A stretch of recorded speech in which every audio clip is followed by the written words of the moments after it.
अलबेले किस्सों की दास्तां के सिलसिले शुरू हुए, बनके कहानियां कहानियां।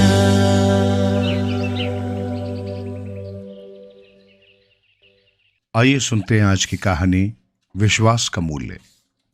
बहुत समय पहले की बात है। कंचनपुर पर राजा रणविजय का शासन था। एक दिन उनके दरबार में एक किसान आया। वो देखने में गरीब मालूम पड़ता था। उसने राजा को सिर झुकाकर अभिवादन किया और फिर अपनी पगड़ी में से एक चमकीली मणि निकाली। राजा को मणि देते हुए बोला, महाराज, मैं गरीब किसान हूं। मेहनत मजदूरी करके अपने परिवार का पालन पोषण करता हूं। आज सुबह जब मैं खेतों पर काम करने जा रहा था तो ये मणि मुझे रास्ते में पड़ी हुई मिली। ये बहुत कीमती मणि है। मैं ये सोचकर आपके पास आया हूं कि मुझे गरीब किसान के लिए ये किस काम की, इसको आपके खजाने में होना चाहिए। इतना कहने के साथ ही उस गरीब किसान ने वो मणि राजा को दे दी। राजा ने किसान को वहीं बैठने को कहा और स्वयं तल्लीनता से मणि को उलट पलट कर देखने लगा। मणि को गौर से देखकर वो सहसा मुस्कुराया। राजा के मुस्कुराने का रहस्य किसान की समझ में न आया। तत्पश्चात मणि को दरबारियों ने बारी बारी देखा। देखकर सभी कानाफूसी करने लगे। दरअसल किसान जिसको कीमती मणि कह रहा था वो मणि न होकर चमकीला पत्थर था। निसंदेह वो मणि बहुत कीमती है। इसकी कीमत तो हम भी नहीं आंक सकते। राजा ने किसान की ओर देखते हुए कहा। राजा की बात पर किसान धीरे से मुस्कुराया। राजा की बात सुनकर सभी दरबारी असमंजस में पड़ गए। उन्हें आश्चर्य भी बहुत हुआ, लेकिन किसी को भी कुछ कहने का साहस न हुआ। राजा ने कोषाध्यक्ष को आदेश दिया, किसान को 1000 स्वर्ण मुद्राएं देकर विदा किया जाए और इस बहुमूल्य मणि को खजाने में रखवा दें। अब तो दरबारियों के धैर्य का बांध ही टूट गया। एक मंत्री राजा के पास आया और धीरे से कहा कि महाराज, आप किसान को 1000 स्वर्ण मुद्राएं न दें, क्योंकि ये मणि न होकर एक पत्थर है और इसकी कीमत चंद स्वर्ण मुद्राओं से अधिक नहीं है। लेकिन राजा ने मंत्री को डांटते हुए कहा, आप अपने आसन पर ही बैठिए, आपसे बातें बाद में करेंगे। मंत्री सकुचाकर अपने आसन पर जा बैठा। अन्य दरबारी भी सक पका गए। राजा को सही बात बताने की हिम्मत किसी में न हुई। किसान को 1000 स्वर्ण मुद्राएं देकर विदा कर दिया गया। किसान के जाते ही सेनापति ने राजा से कहा, महाराज, मैं कुछ कहना चाहता हूं। हाँ हाँ कहिए, राजा ने निश्चिंत भाव से कहा। महाराज, अभी आपने मणि के बदले में किसान को 1000 स्वर्ण मुद्राएं दी हैं, लेकिन महाराज वो मणि नहीं है, वो एक चमकीला पत्थर है और उसकी कीमत 2-4 स्वर्ण मुद्राओं से अधिक नहीं है। आपको किसान ने ठग लिया है और आप भी आसानी से उसकी बातों में आ गए। किसान बड़ा धूर्त और चतुर व्यक्ति जान पड़ता है। राजा ने गहरी सांस छोड़ते हुए कहा, हाँ सेनापति जी, वो मणि नहीं है, ये मैं जानता हूं, लेकिन किसान धूर्त व्यक्ति नहीं है और ना ही उसने मुझे ठगा है। तो फिर आपने उसे 1000 स्वर्ण मुद्राएं क्यों दी? सेनापति ने आश्चर्य से पूछा। मुद्राएं मैंने उससे मणि के बदले नहीं दी। मणि की असलियत तो मैं उसे देखते ही समझ गया था। मुद्राएं तो मैंने उसके विश्वास को बनाए रखने के लिए दी है, राजा ने कहा। सेनापति ने विस्मय से पूछा, विश्वास को बनाए रखने के लिए? हाँ, वो किसान सचमुच में भोला और सच्चा है। उसे अपने राजा पर अगाध विश्वास एवं श्रद्धा है। वो उसे चमकीले पत्थर को मणि समझकर ही लाया था और वो चाहता था कि वो मणि राजा के पास रहे। अगर सचमुच वो चमकीला पत्थर न होकर मणि ही होती तो उसकी कीमत करोड़ों स्वर्ण मुद्राएं होती, वो किसान भी उसकी कीमत जानता था, फिर भी उसे लोभ न छू सका। उसका राजा के प्रति जो विश्वास था वो सचमुच अनुकरणीय है। स्वर्ण मुद्राएं तो मैंने उसके विश्वास को जीवित रखने के लिए दी हैं। हमने विश्वास का सौदा किया है और ये सौदा घाटे का हरगिज नहीं है। राजा ने आत्मविश्वास से कहा। सेनापति राजा द्वारा किसान को स्वर्ण मुद्राएं देने के रहस्य को समझ गया। दरबारी भी राजा की जय जयकार करने लगे।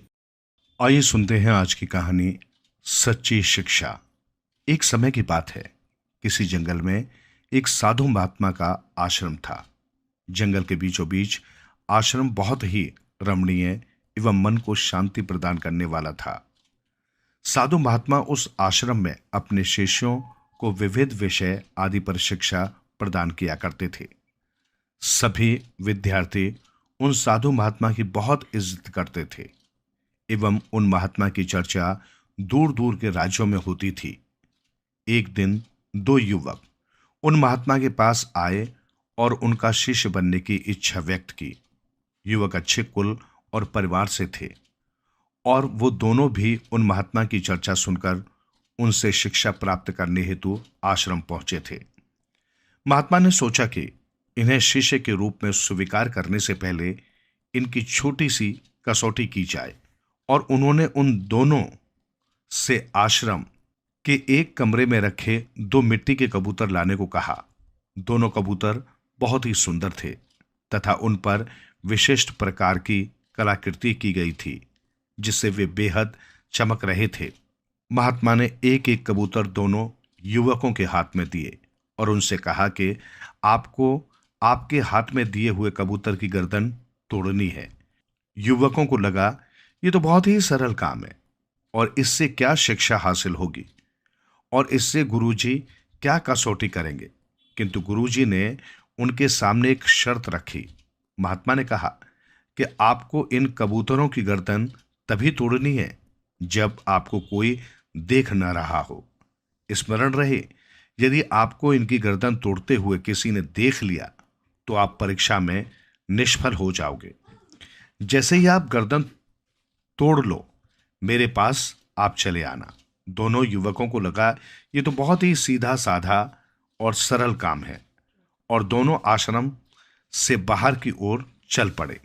एक युवक आश्रम से थोड़ी दूर गया और उसने देखा कि यहाँ कोई देख ही नहीं रहा, दूर दूर तक कोई दिखाई नहीं दे रहा, तो मैं गर्दन तोड़ देता हूँ और गुरुजी से जाकर ये बात तुरंत कहता हूँ।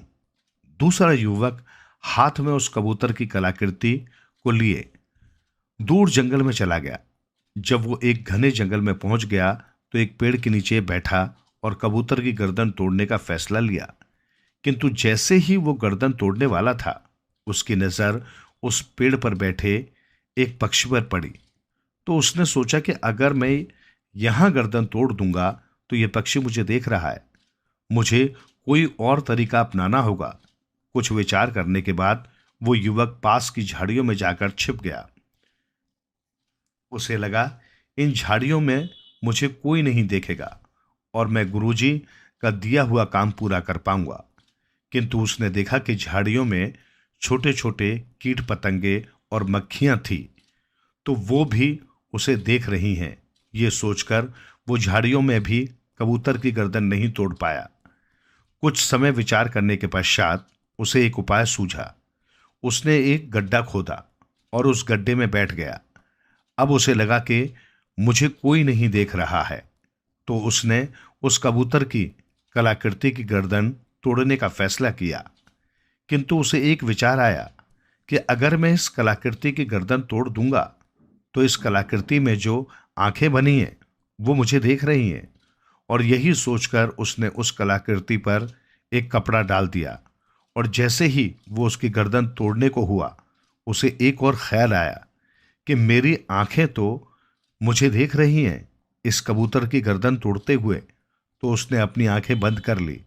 अब युवक को न ही कलाकृति की आंखें देख रही हैं, न उसकी खुद की आंखें उसे देख रही हैं, और वो जैसे ही गर्दन तोड़ने को हुआ, मानो उसके अंदर से आवाज उठी कि अरे, मैं तो देख रहा हूं।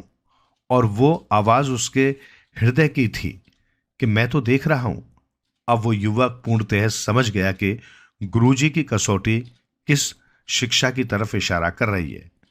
वो युवक उस कबूतर की कलाकृति को लेकर गुरुजी के पास पहुंचा और उनसे कहा, क्षमा कीजिए गुरुजी, मैं आपकी दी हुई कसौटी पूरी नहीं कर पाया, क्योंकि हर समय कोई न कोई मुझे देख ही रहा था।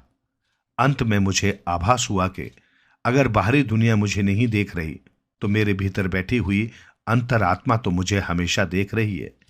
इसी कारणवश गुरुजी, मैं आपकी कसौटी पूरी नहीं कर पाया। इस बात के लिए मैं आपसे क्षमा प्रार्थी हूं। गुरुजी ने कहा, हे नवयुवक, तुम इस कसौटी में असफल नहीं किंतु पूर्णतः सफल हुए हो, और यही शिक्षा इस कसौटी के माध्यम से मैं आप दोनों को देना चाहता था। हर एक मनुष्य को ये स्मरण रखना चाहिए कि हमारी हर एक क्रिया और कर्म पर परमात्मा की नजर है। कोई भी कार्य उस अपार शक्ति से छुपा हुआ नहीं है। इसलिए कोई भी कार्य अगर इस बात को ध्यान में रखकर किया जाएगा तो अनुचित कार्य करने से पहले हमारे कदम स्वयं रुक जाएंगे। आइए सुनते हैं आज की कहानी, भगवान की लीला। हम सभी भगवान श्री कृष्ण और सुदामा की मैत्री से पूर्णतः परिचित हैं। उनकी मित्रता इस संसार के लिए एक अनूठा उदाहरण है तथा प्रेरणा स्रोत भी है। हम सभी भली भांति परिचित हैं उस प्रसंग से जब सुदामा श्री कृष्ण से मिलने द्वारिका जाते हैं। कृष्ण और सुदामा का वहां मिलन सभी को भावना से ओतप्रोत कर देता है, किंतु ये प्रसंग हमें भगवान श्री कृष्ण की अपार लीला का एक संक्षिप्त परिचय करवाता है। प्रसंग कुछ इस प्रकार है। जब सुदामा भगवान श्री कृष्ण के पास द्वारिका में कुछ दिन रुकते हैं और श्री कृष्ण अपने बचपन के मित्र की आवभगत में कोई कमी नहीं छोड़ते। दोनों मित्र घंटों अपने बचपन की और गुरु संदीपनी ऋषि के आश्रम में बिताए हुए समय की स्मृतियों पर चर्चा करते हुए कभी हंसते हैं तो कभी कभी भाव विभोर भी उठते हैं। भगवान श्री कृष्ण भी अपने मित्र के साथ अधिक से अधिक समय बिताते हैं। बड़े आनंद और उत्साह के साथ दोनों का समय व्यतीत होता है। सुबह साथ में नदी किनारे स्नान करने जाना, भोजन करना, अन्य जगहों पर विचरण करना और शेष समय में एक दूसरे से बातें करना, मानो यही अब उनकी दिनचर्या बन गई थी। एक दिन नदी में स्नान करने जाते समय सुदामा ने श्री कृष्ण से एक प्रश्न पूछते हैं कि हे कृष्ण, ये संसार तुम्हें मायावी कहता है, लीलाधर कहता है, कुछ लोग तो तुम्हें जादूगर भी कहते हैं, तो मुझे भी तुम्हारी माया का दर्शन करना है। इस पर श्री कृष्ण ने जवाब दिया कि समय आने पर अवश्य ऐसा होगा, किंतु अभी हमें शीघ्र स्नान करके महल जाना चाहिए, क्योंकि मेरी रानियों ने आज हमारे लिए विशिष्ट व्यंजन बनाए हैं और मुझे बहुत भूख लगी है। जब दोनों मित्र नदी किनारे पहुंचे और स्नान की तैयारी करने लगे, तब श्री कृष्ण ने सुदामा से पूछा कि तुम्हें याद है, गुरु आश्रम में जब हम नदी किनारे स्नान करने जाते थे तब एक शर्त लगाते थे कि नाक बंद करके पानी में डुबकी लगाएंगे और जो अधिक समय तक पानी में रहेगा वो शर्त जीतेगा तथा हारने वाले को जीतने वाले की पूरे दिन हर बात माननी होगी।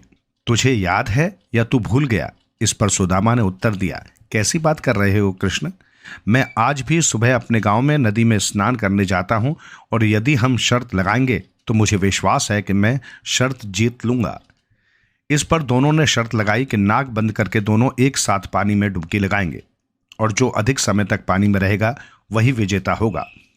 दोनों मित्रों ने अपनी नाक बंद की और पानी में डुबकी लगाई। जैसे ही सुदामा ने पानी में डुबकी लगाई, उन्होंने देखा कि उनकी आंखों के सामने एक सुंदर नगर है।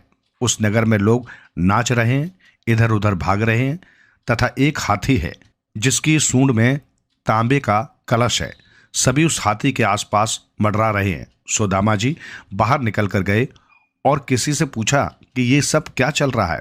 इस पर उन्हें उत्तर मिला कि हमारे राज्य का राजा मर गया है और ये हमारे नए राजा के चुनाव का तरीका है। उस हाथी की सूंड में जो कलश है उसमें गंगा जल है। वो गंगा जल हाथी जिस किसी पर गिरा जाएगा वही हमारा नया राजा होगा। इतनी ही देर में वो हाथी ही सुदामा के पास आया और उसने गंगा जल सुदामा पर गिरा दिया। सभी लोग उल्लास में जोर जोर से चिल्लाने लगे, नए राजा की जय हो, नए राजा की जय हो। सुदामा ने कहा, अरे भाई, मैं एक ब्राह्मण हूं, मुझे इस राजपाट से क्या काम। इस पर एक व्यक्ति ने कहा कि विधाता ने आपको हमारे नए राजा के रूप में चुना है, अब आपको इस राज्य की बागडोर संभालनी ही होगी। कुछ विचार करने पर सुदामा ने सोचा कि पूरा जीवन एक गरीब ब्राह्मण के तौर पर बिताया है, आज राजा बनने का मौका मिल रहा है तो अवश्य ही इसमें भी ईश्वर की कोई इच्छा है। और सुदामा जी उस राज्य के राजा बन गए। पूरे दिन उनके राज्य अभिषेक समारोह में बीता तथा विभिन्न मंत्रियों एवं सलाहकारों से उन्होंने भेंट की। शाम को वे अपने महल में गए। जब महल में पहुंचे तो एक सुंदर स्त्री ने उनका स्वागत किया। सुदामा ने कहा, देवी, आप कौन हैं? इस पर स्त्री ने कहा, मैं आपकी रानी हूं। इस पर सुदामा ने कहा कि मैं पहले से ही विवाहित हूं, तो दूसरी स्त्री को अपनी रानी के रूप में कैसे स्वीकार कर सकता हूं। तब रानी ने कहा कि विधाता ने आपको इस राज्य का राजा चुना है तो आपको मुझे भी स्वीकार करना ही होगा। कुछ समय विचार करने के पश्चात ईश्वर की मर्जी समझकर सुदामा ने रानी को स्वीकार कर लिया। अब सुदामा बड़े आराम से उस राज्य का शासन करने लगे, मानो अपने पुराने वक्त को भूल ही चुके हों। कुछ महीनों पश्चात रानी का स्वास्थ्य खराब होने लगा। सभी प्रकार के वैद्य और हकीमों को बुलाया गया, किंतु रानी की तबीयत में कोई सुधार नहीं आया और वो स्वर्ग सिधार गई।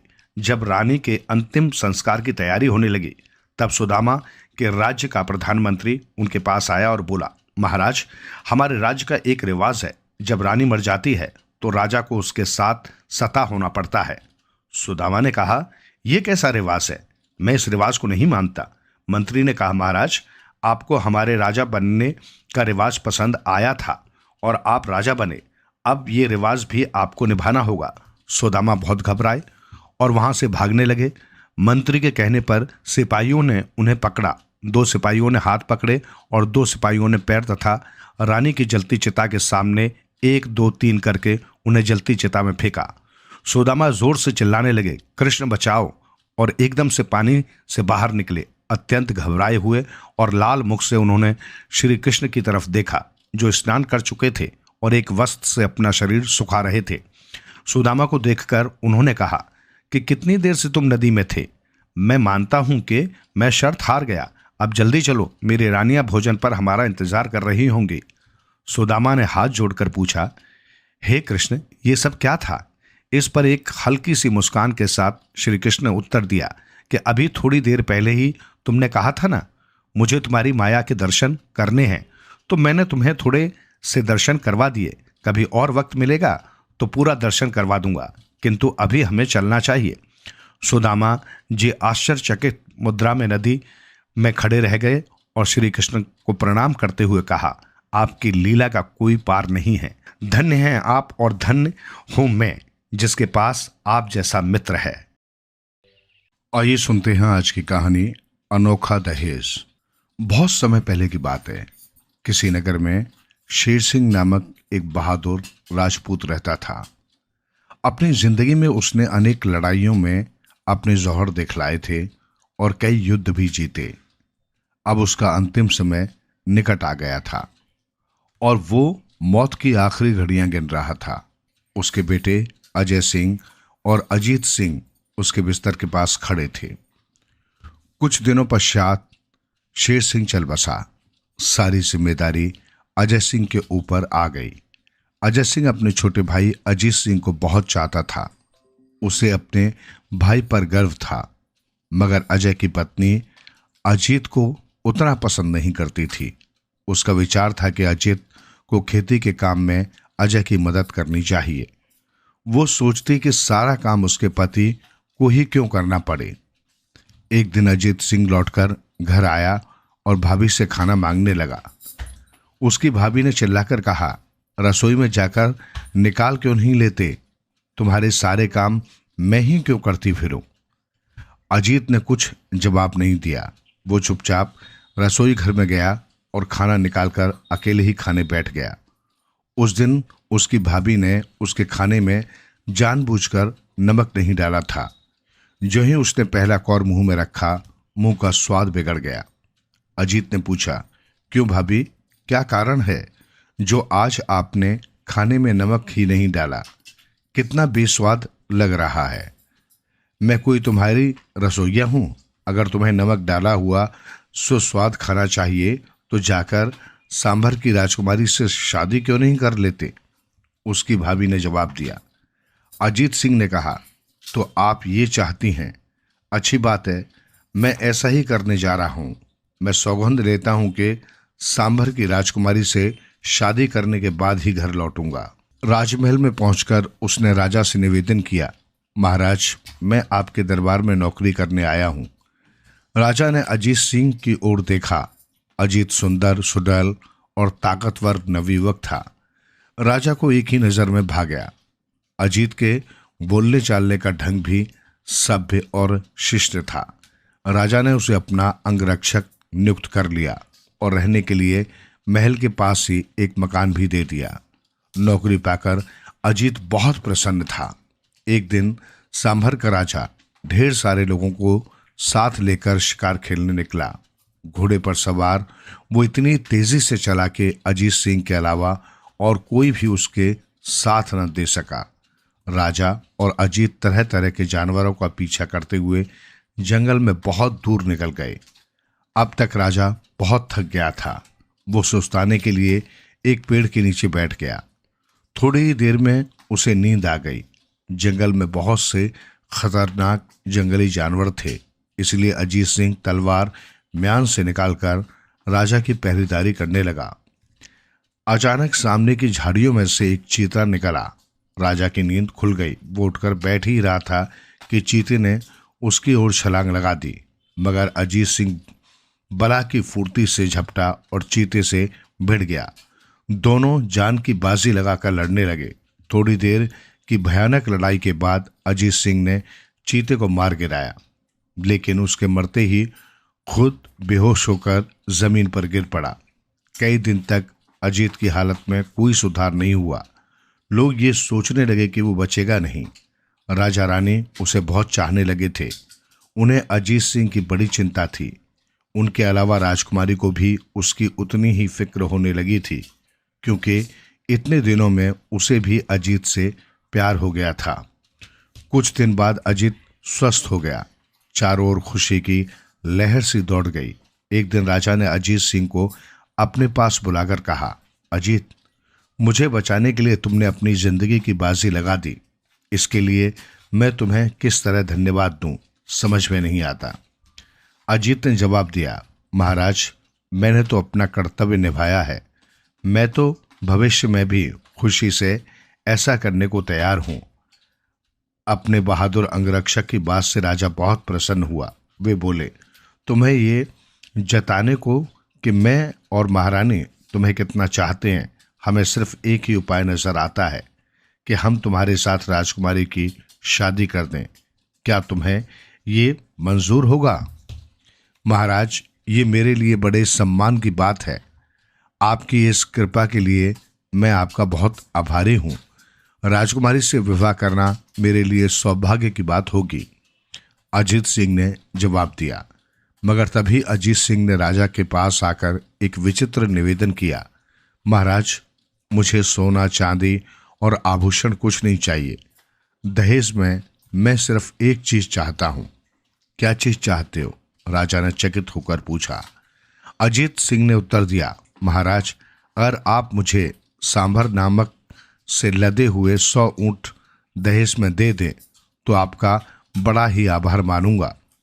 इस अजीब मांग से राजा और रानी दोनों ही बड़े चकित हुए, परंतु जब अजीत सिंह ने नमक का ही दहेज लेने पर जोर दिया तो वे भी मान गए।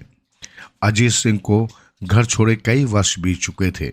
जैसे ही अजय सिंह को पता लगा कि उसका छोटा भाई घर वापस आ रहा है, वैसे ही वो दौड़ा दौड़ा उससे मिलने पहुंचा। दोनों भाई गले मिले तो खुशी के कारण उनकी आंखें छलछला आईं। इसके बाद अजीत अपनी दुल्हन को लेकर भाभी के पास आया। भाभी के पैर छूकर उसने कहा, ये मेरी पत्नी है, सांभर की राजकुमारी। ये घर के सारे कार्यों में आपकी सहायता करेगी। इसके अलावा दहेज में मुझे इतना नमक मिला है कि जीवन भर खत्म नहीं होगा। ये सुनकर अजीत की भाभी रोने लगी। उसे वर्षों पूर्व कही गई अपनी बात पर बहुत अफसोस था। उसने बड़े ही प्रेम से राजकुमारी बहू का स्वागत किया। उसे इस बात की प्रसन्नता थी कि जो कुछ भी हुआ उसका अंत भला ही हुआ। आइए सुनते हैं आज की कहानी, सबसे सुखी व्यक्ति। बहुत समय पहले की बात है।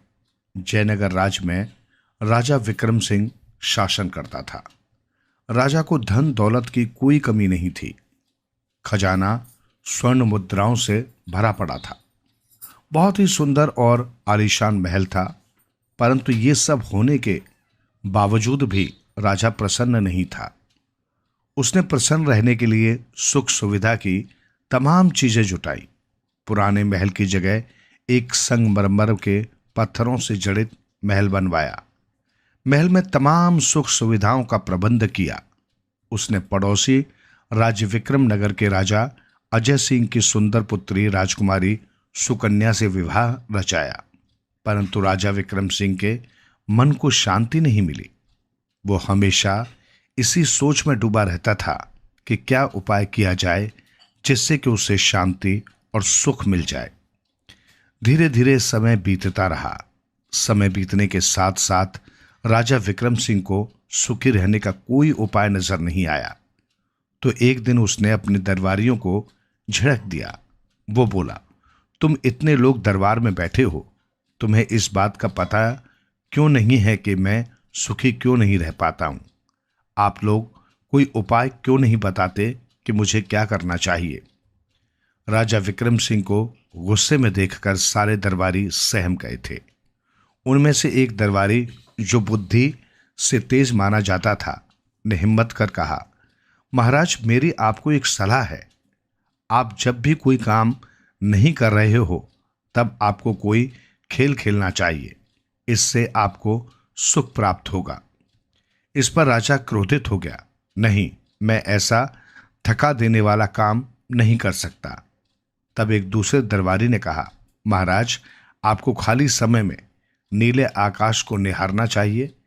इससे आपके दिल को शांति मिलेगी। दरबारी के इस सुझाव पर तो विक्रम सिंह उबल ही पड़ा। वो गुस्से से चिल्लाया, नहीं, मैं जब भी आकाश की तरफ देखता हूं मुझे चंद्रमा और तारे नजर आते हैं। उनको देखकर क्रोध से मेरा हृदय फटने लगता है, क्योंकि मैं उन्हें किसी भी प्रकार से प्राप्त नहीं कर सकता।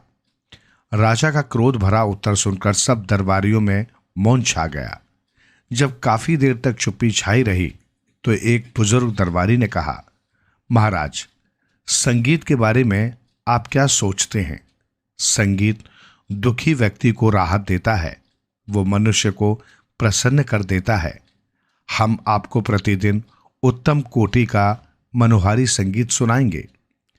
दरबारियों का सुझाव सुनकर राजा विक्रम सिंह तैश में आकर खड़ा हो गया। क्या तुम लोग मुझे दिन रात संगीत सुनाकर पागल करना चाहते हो? क्या एकदम मूर्खों जैसी बातें कर रहे हो? फिर राजा दरबार से उठकर अपने आराम कक्ष में चला गया। राजा विक्रम सिंह के दरबार से चले जाने के बाद अधिकतर दरबारी भी उठकर बाहर चले गए। परंतु विनयपाल नामक एक दरबारी वहीं बैठा कुछ सोचता रहा। काफी देर सोच विचार के बाद वो राजा विक्रम सिंह के आराम कक्ष में गया। वहां जाकर उसने कहा, महाराज, मुझे एक उपाय सूझा है। अगर आप वो काम कर लें तो आप अवश्य ही सुखी रहने लगेंगे। राजा विक्रम सिंह ने उत्सुक होकर पूछा, जल्दी बताओ क्या उपाय है? मैं किसी भी तरह सुखी रहना चाहता हूं। बहुत ही सरल उपाय है महाराज। आप अपने राज्य में एक सुखी व्यक्ति की तलाश करवाकर उसकी कमीज उतरवाकर स्वयं पहन लें। इससे उस व्यक्ति का सारा सुख आप में प्रविष्ट हो जाएगा। उस दरबारी का ये उपाय राजा विक्रम सिंह को बहुत पसंद आया। उसने उसी समय सेनापति को आदेश देकर राज्य की हर दिशा में सुखी व्यक्ति की तलाश में सैनिकों को दौड़ा दिया। सैनिक कई दिनों तक ऐसे व्यक्ति को तलाशते रहे जो पूर्ण रूप से सुखी हो, परंतु उन्हें कामयाबी नहीं मिली। अंत में कई दिनों की खाक छानने के बाद एक छोटे से गांव में एक व्यक्ति मिला। वो एक छोटी सी टूटी हुई झोंपड़ी के सामने बैठे मुस्कुराता हुआ गाना गा रहा था। पूछने पर उसने सैनिकों को बताया कि वो दुनिया का सबसे सुखी व्यक्ति है। सैनिकों ने उसे साथ चलने और राजा को भी अपने सुख का राज बताने को कहा। कई दिनों की यात्रा के बाद सैनिक उस व्यक्ति को लेकर राजधानी पहुंचे। वहां पहुंचकर उन्होंने इस बारे में राजा को सूचना दी। ये समाचार पाते ही राजा व्याकुल हो उठा। वो मन ही मन बुदबुदाया, अब मैं सबसे सुखी व्यक्ति बन जाऊंगा। उसने तुरंत सैनिकों को आदेश दिया कि वे उस व्यक्ति को अंदर ले आए। राजा ने पहले ही अपनी कमीज उतार ली, जिससे वो उस व्यक्ति की कमीज को तुरंत पहन सके। तभी द्वार खुला और वो व्यक्ति उसमें प्रविष्ट हुआ। राजा ने कहा, आओ दोस्त, जरा अपनी कमीज उतारकर मुझे दो। इस पर वो व्यक्ति मुस्कुराया और राजा के पास खड़ा हो गया। हाय, ये क्या? राजा ने उसे देखा तो वो आश्चर्य में पड़ गया। दुनिया के सबसे सुखी व्यक्ति के तन पर कोई कमीज ही नहीं थी। वो निहायत गरीबी और अभाव में भी खुश था। अब राजा की समझ में आ गया कि सुखी होने के लिए धन दौलत और वैभव की जरूरत नहीं होती।